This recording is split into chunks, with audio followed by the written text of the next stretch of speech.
Hi, my name is Maria Lloyd with FinancialJuneteenth.com. And just yesterday, you guys probably saw me in a video with my dear friend Andre Hatchett. We talked about Jay-Z and kind of challenged his philanthropic efforts in Black America. And a lot of you left great feedback. And one of the most consistent things I saw was you guys were looking for actionable items to do in your own community. So as such, I reached out to actually my Facebook friend. His name is Jay Myers. I know that he's heavily involved in the community, so I'm going to actually have him walk you guys through what he does to change the circumstances in his community. So, Jay, how are you doing? All right, and yourself? I'm good. Thank you so much for joining me. So, what city are you in, if you don't mind me asking? What city and state? Columbia, South Carolina. Okay, so you're in Columbia, South Carolina. So, okay, how did you even find out that there would be a city hall meeting? Well, basically, I always knew they had city hall meetings, but at one point, I guess they had a Pacific City Hall meeting addressing problems with black males at one particular meeting. This was, I think, early, I want to say April, but the Walter Scott incident happened, and it was kind of funny. Like the meeting got canceled like right after that because I actually showed up to the building, and it was basically like just vacant, empty. Right. And so after that, due to the fact that they were willing to touch on that, particular subject, I'm like, there shouldn't be a designated meeting because this is an ongoing issue in every community across America. So I'm like, I'm just going to bring that to the forefront no matter what's being discussed, because whatever issue you have that's going on in your city, like I can't stress it enough, like that's like you have that right to address them. And I urge people, if you're going to address them, just don't address them, aggravate them, press them. Like these are the people that the citizens put in power as far as the local government. Like, as far as local government, like your power is in that vote or whatever. So, I mean, you have the right to, so my thing is like press them. So, okay, with the city hall meeting, so you said you already kind of knew, every city basically hosts a city hall meeting. So let's say there's somebody who's completely out of touch. They don't, it's not that they didn't know that their city has a city hall meeting, but they don't even know where to go to find the schedule. Did you look online, or did you go to actual city hall, or how did you even find out the schedule for the meetings? Well, what I did was, because like I said, this is something that a lot of the citizens don't get to. I tried to ask around at first, like not too many people in our community, the black community, really, as far as I'm at, is really into stuff like that. A lot of times, even when I went there, it was mostly just white folks besides the mayor. And so basically what I did was I typed in my city and state and comment right after that city hall meeting or whatever, and it's gonna like come up through Google or whatever. But all this stuff is public information or whatever. Right. Okay.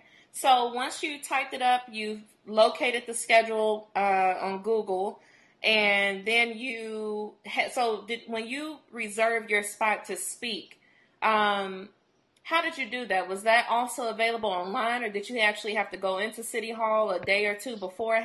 What you do is you go actually to the City Hall. As far as Columbia, I can't speak for other places, but as far as Columbia, what you do is you go up there, and it's on the second or third floor. I think the third floor, and right around the corner from when they have the actual meetings, it's an office, and that's really where you go to sign, depending on how early you get. But sometimes if you show up a little bit too late, they might have the clipboard like right there in front of the auditorium on the table, and you just sign your name and you address, like you have the option to put what subject you want to touch on.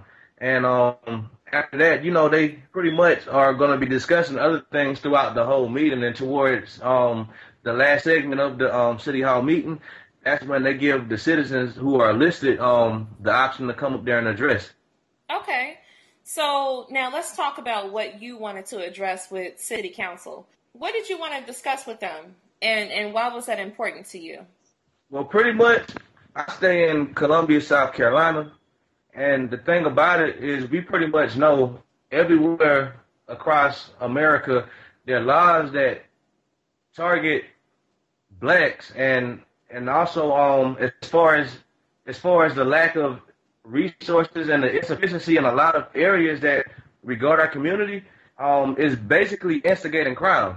And like I said, I wasn't perfect growing up, but at the end of the day, I watched a lot of people like go to jail without really knowing too much about the law or whatever. Mm-hmm. And what I tried to really explain to them, and we know that they know this, but see, the thing about it is you got to let them know, like, look, we know what y'all know or whatever. And that, like just some, just slow people just sitting around and don't peep game. But I was just basically telling them, Columbia, South Carolina, the job selection is very narrow, and it's even more narrow for people with criminal records. And the thing that kind of like I felt in my heart to speak about was just the fact that, you tell these group of people who are incarcerated to go into their institutions and rehabilitate themselves, to come back out and be a productive member of society, right? Okay, the jobs that are available, you might get lucky every once in a while and get in a factory that pays, a nice amount of hour, but most of the jobs that are available to you are low minimum wage jobs. And I'm not saying that, everybody deserves a government type job or nothing like that, but these are, like young men with families and kids. And I'm sorry, but everybody makes mistakes. And it's just not right that they get held accountable for something they did years ago or whatever. And they could have changed and made a full 360, but due to something in E-Verify, they're going to let something in the computer determine the judge of that character that's what's in front of them. So basically, we're in a situation now where a lot of these black men, they go to prison. And this is what I told city council. A lot of these men, they go to prison and they want to be productive members in society. They want to work or whatever. But a lot of times, they get, like dead-end jobs or they get really nowhere in the job industry. And it's like anywhere in society anywhere you go in society, no matter what color you are, if a man's means of providing for his family is basically at stake, it's going to be chaos. We even read about this, in European history. We even read about this with some of the early European immigrants and the Irish immigrants, during the 1900s. The whole gangs in New York thing was crime. What you saw was crime due to the poverty and lack of job resources. But it's relevant in our community, and we already know that the crack laws target us. So my thing is, and I told the city council, if y'all are so concerned about crime, and if y'all are so concerned about corrupt things happening, in our city, then why not put jobs out there and make them available to people? Y'all say everybody deserves a second chance, but just like I told them, liberty and justice for all is a contradiction when we go through things like this. So, okay, you went to the city hall meeting, you spoke to city council, and then I saw, maybe a few days or even a week later, you were meeting one-on-one with the mayor. How did that happen? Well, basically, when I showed up the second time, because I guess a lot of times when you bring up something that you feel passionately about or whatever, and people see you acting upon it and they see consistency with it, obviously they start to get the notion in their head, like they can't just shake you and just feed you anything and just ride you off. And, me personally, I don't, trust politicians, but if you're going to lie to me, I'm not going to allow you to lie to me in a general setting. Let's talk one-on-one about real solutions and see what you can, do or whatever like that. But I ended up meeting with the mayor one-on-one because when I came to the second city council meeting, he basically took down my contact information and set up a meeting with a month after my second arrival at City Hall. And, when I got there, it was, me by myself, and me and the mayor, we talked in a closed room, and basically, he pretty much just, outlined and showed me plans he had, as far as putting jobs in certain areas or whatever, because one thing I was basically telling him is those same cities, those same parts of town that a lot of people are ashamed of, that they call the hood or whatever like that. Honestly, if they put more businesses out there that would bring the property value back up, more people are more likely to take pride in their communities. More people are less likely to commit crime because anytime you put businesses up and it attracts people from all over, not just that one side of the city. or whatever. And what you will see is when you have more people coming to spend money in certain places, you're not going to see too much crime because they're going to be less likely to want to do anything because it's more people around. In criminals' mind, is more of a chance I can get caught or whatever. And then, like I said, you have some of those same people who might have, have some of those same mentalities, and they'll see more opportunity out there for them. And so that might make them, think twice about actually doing something to put themselves in a detrimental situation or whatever. Like I said, you make jobs available to more people, more people are going to want to comply and work and get money without having to resort to crime and, have to look over their shoulders and stuff. Right. Wow, that's amazing. So you actually wound up going to a city hall meeting twice before you got to the mayor's office, which to me shows your persistence. Most people, they may go the first time and they don't feel like it made much of an impact, so they just leave it alone and say, oh, well, it didn't work out. But you went back, and fortunately, as a result of you being persistent, you landed a meeting with the mayor, which is very impressive. So, Jay, could you tell our readers and or listeners or viewers, what are some things that we can do right now? Okay, is that as far as the black community or just... Yes, sorry about that, as far as the black community. Well, for one thing, we're going to have to understand is we're going to have to teach our children to love themselves. And I'm not saying, like, when I say love themselves, I'm not saying, like, oh, well, they feel like they're ugly and that. I'm talking about actually love who they are and, what they are or whatever. Because a lot of times when you send your children to these public schools, even predominantly black schools, because they get their curriculum from white people, like, they actually give these kids the notion that white folks just invented everything, and that every time we're going to read about ourselves, it's going to be us getting chained up, on a plantation, hanging from a tree, whipped, or seeing some slain civil rights leader in a pool of blood. One thing they don't do is educate our children properly, but we're going to have to educate our children properly, and honestly, before it even gets to the children, we're going to have to educate ourselves, because even us as adults, we're going to have to understand that we've been programmed or whatever. We've been taught everything about us was unacceptable and the whole 9 yards and stuff. So it's going to start with us first,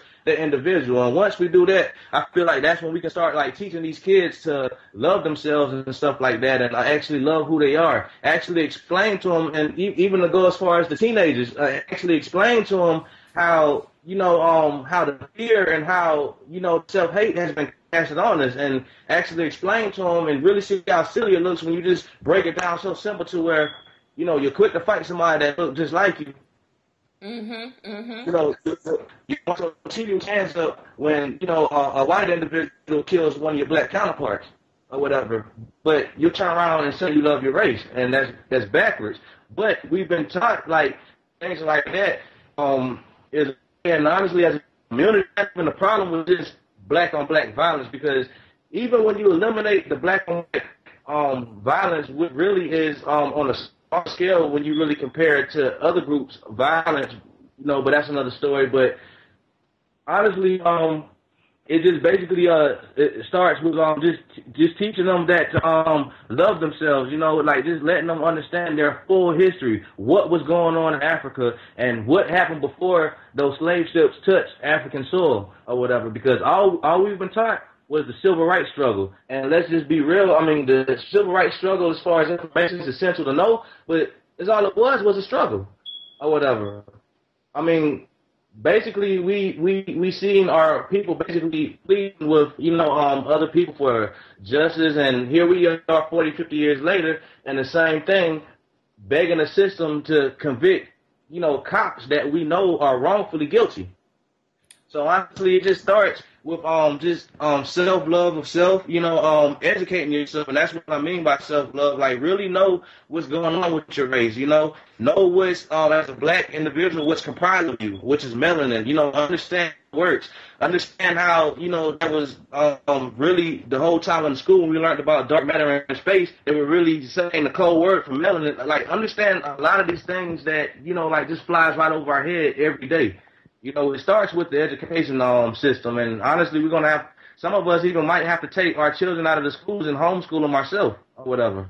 You don't have to, be an older person or a person that wears a suit and tie. Like, stuff like this is for regular citizens and stuff. And this is how I feel like a lot of the times on a local level, they kind of take advantage of what happens in the city because not enough people go on and try to speak. You don't have to be on C-SPAN to address regular issues. So, I just advise, anybody, if you're of age, no matter, like what journey you walk in life, that if things like this that concern our people, if it really bothers you enough, like really get active or whatever, because anything else is really just blowing hot air. And a lot of times when you kind of lay down and let people take advantage of you, any situation they're going to do it. And as we see what's happening, a lot of black folks, I'm not, trying to be a leader or anything like that. I'm really hoping that people will, look at this